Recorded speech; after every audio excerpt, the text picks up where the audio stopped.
Bem, irmãs e irmãos, o último lance na vida de Moisés foi lá no alto de um monte, o Monte Nebo. E vocês podem ver a imagem, uma pintura, uma gravura deste Monte Nebo.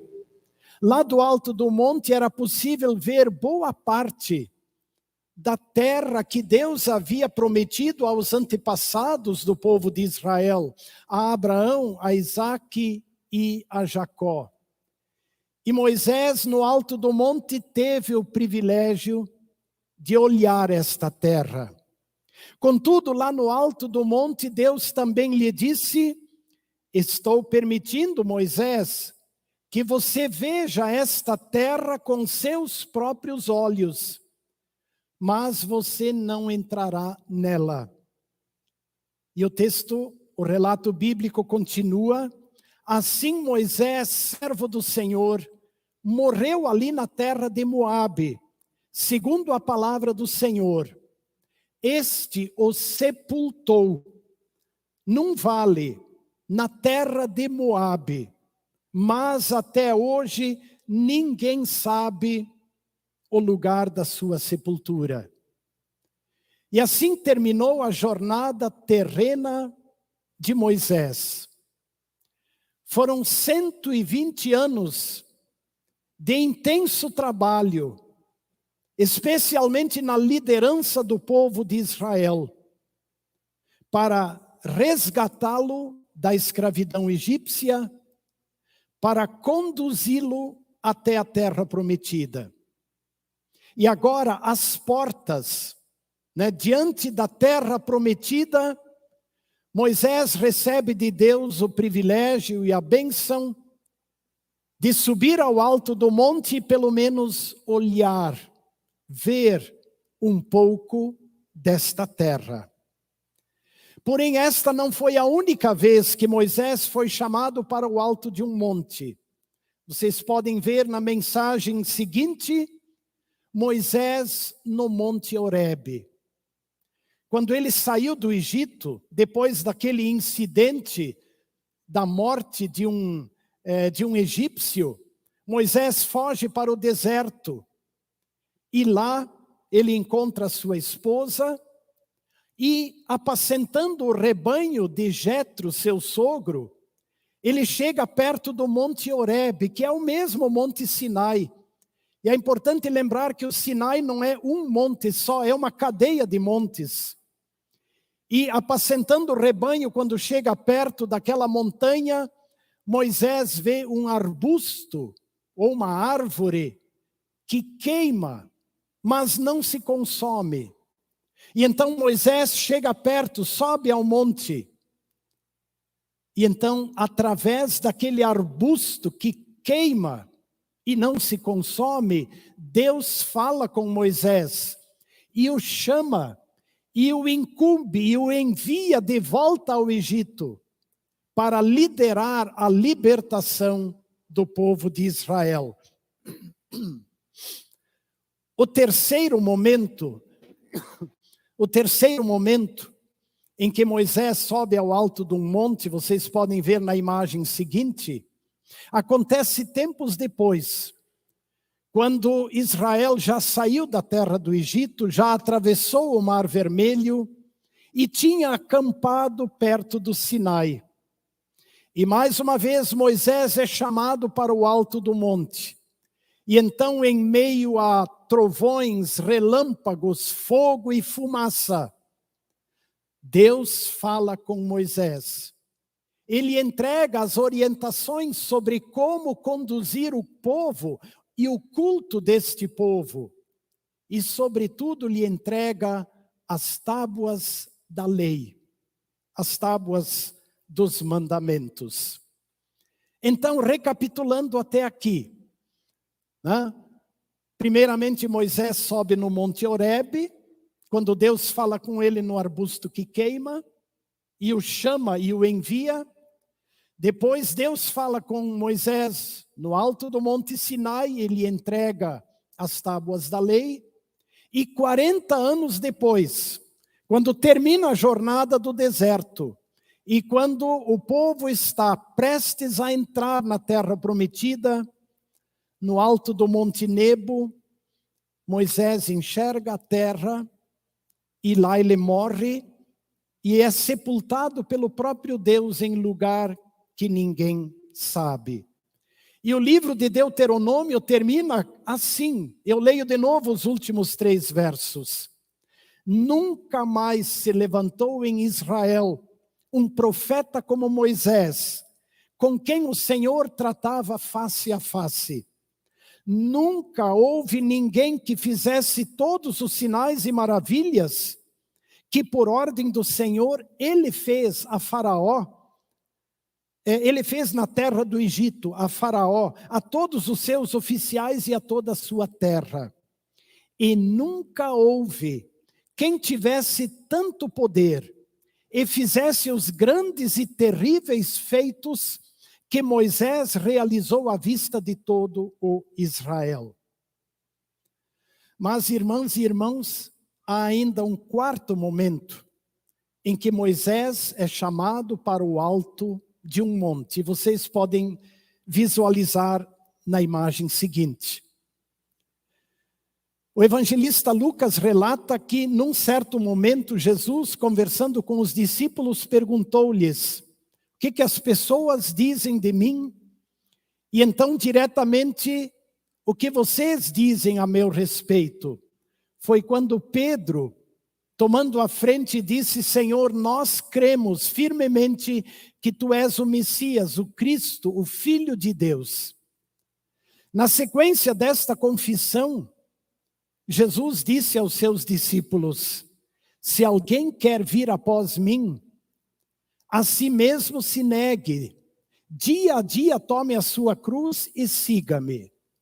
E aí Lucas diz que uma semana depois deste fato, destas palavras de Jesus, ele convidou 3 discípulos e subiu com eles ao alto de um monte. Lucas não cita o nome do monte. Acredita-se que tenha sido o Monte Tabor, que ficava mais ou menos a uns 15 quilômetros lá do Lago da Galileia. Lucas escreveu que Jesus subiu ao monte para orar e que os discípulos estavam caindo de sono. Deve ter sido longa a oração do Senhor Jesus. Mas, mesmo caindo de sono, Lucas continua: conservando-se acordados, viram a glória de Jesus e os 2 homens que falavam com ele. O que aconteceu é que enquanto Jesus orava, seu rosto mudou de aparência, foi tomado por um brilho celestial. Suas roupas ficaram brancas e brilhantes. E apareceram aqueles 2 homens que conversavam com ele. Bom, um deles era Moisés, o outro era Elias. Como assim? Moisés e Elias lá? Eles já tinham morrido fazia séculos.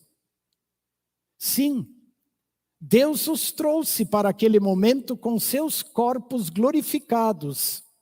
Eles apareceram em glória, afirma o texto bíblico, e Pedro os reconheceu. Mas por quê?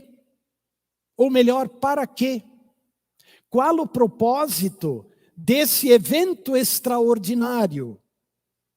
Sem dúvida, uma das razões é porque Jesus, mais uma vez, quer fortalecer seus discípulos nesta certeza de que ele não é um líder ou um mestre ou um guia qualquer, como muitos outros neste mundo.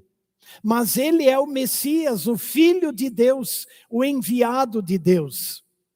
Por isso o Senhor Jesus mostra a estes 3 discípulos um pouco da sua glória celestial. Sem dúvida, para firmar esses discípulos, esse Pedro que já tinha feito a confissão, tu és o Cristo, para firmá-los nesta certeza, preparando-os para a grande missão que eles teriam pela frente.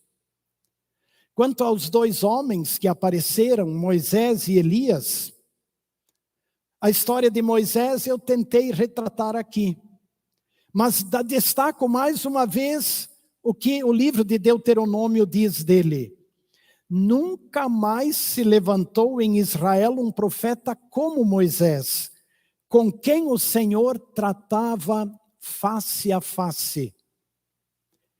Elias, outro que viveu intensamente a comunhão com Deus, e foi decisivo num tempo em que Israel era orientado e guiado por falsos ensinos, especialmente pelos profetas de Baal.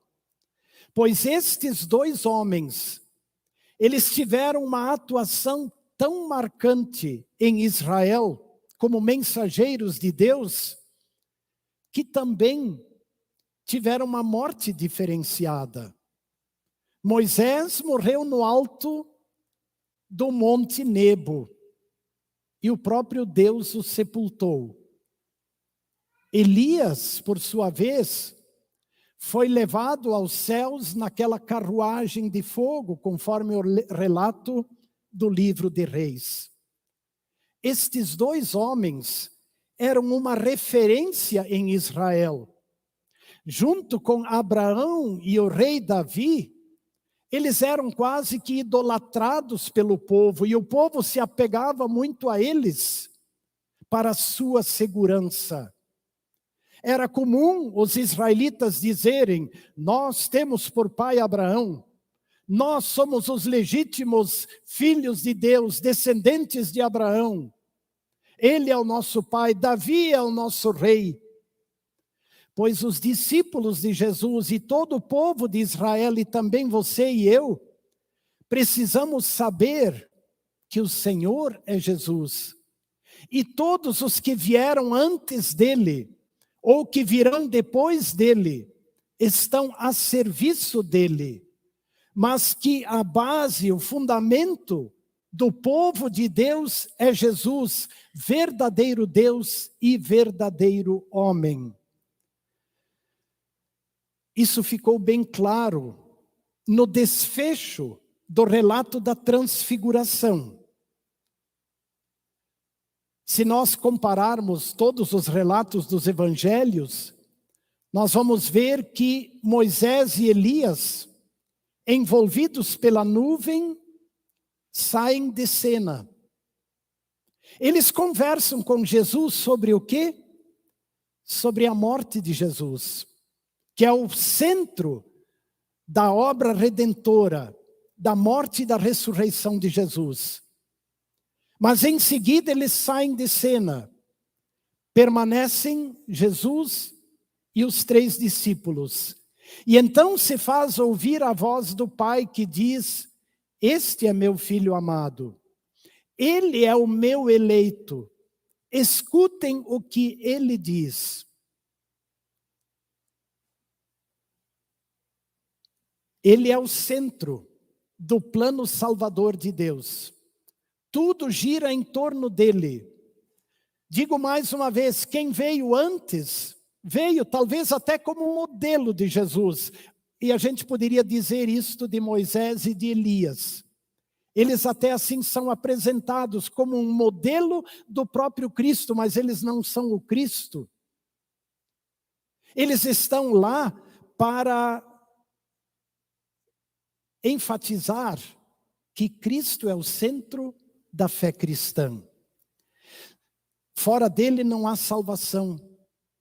A mensagem do Pentecostes e pós-Pentecostes deixa isso claro. Não há nenhum outro nome dado entre os homens pelo qual nós podemos ser salvos.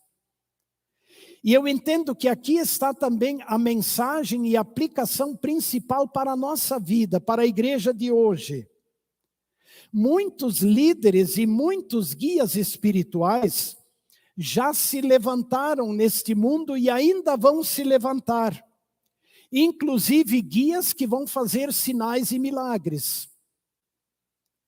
E nós seremos confrontados com muitos líderes, com muitos ensinos, com muitos que vão se dizer, eu tenho a verdade, muitos que nos vão prometer felicidade e bem-estar, muitos que vão nos prometer sucesso na vida.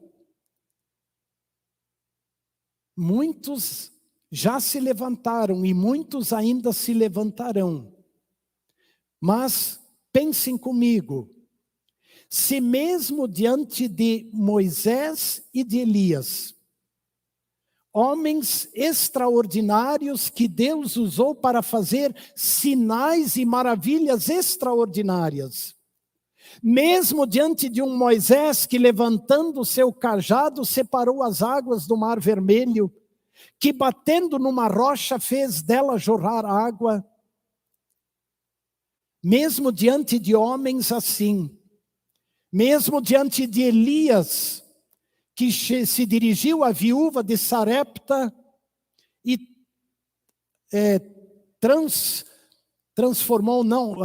abundantemente providenciou aquele milagre do azeite para sustento daquela viúva. Este Elias que com a comida que Deus lhe deu, caminhou 40 dias e 40 noites até o Monte Horebe, o monte de Deus. Se mesmo diante de homens tão extraordinários,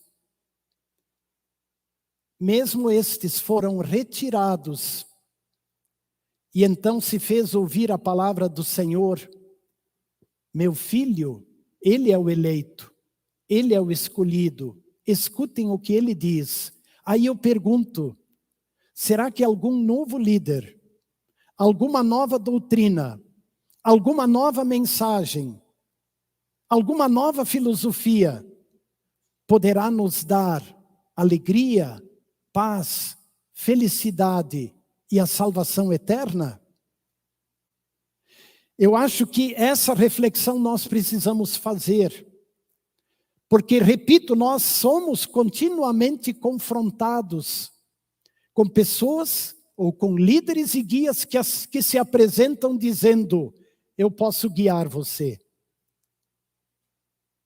O apóstolo Paulo, escrevendo aos Gálatas, disse assim, mas ainda que nós, ou mesmo um anjo vindo do céu, vos pregue um outro evangelho, seja anátema, seja desprezado por vocês. Por isso, irmãos e irmãs, concluindo, vamos aproveitar este tempo da quaresma que iniciaremos nesta semana para nos firmarmos em Cristo,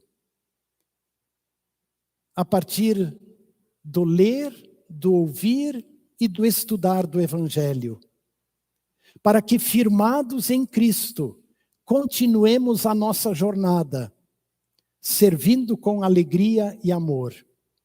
E agora, para terminar, quero fazer referência a um último monte. Vocês podem vê-lo na imagem. Um monte onde só Jesus subiu. Só Jesus foi levado ao Monte Gólgota e cravado na cruz. No Gólgota, nem Moisés, nem Elias, nem Abraão, nem Davi, nem qualquer outro mestre ou guia poderia fazer algo pela humanidade. No Gólgota, só Jesus, o Filho de Deus, o escolhido do Pai, verdadeiro Deus e verdadeiro homem, pôde carregar o castigo pelo pecado e pela culpa de todos os seres humanos, e assim libertá-los do castigo eterno, garantindo-lhes vida eterna. Crê no Senhor Jesus e você será salvo. Amém.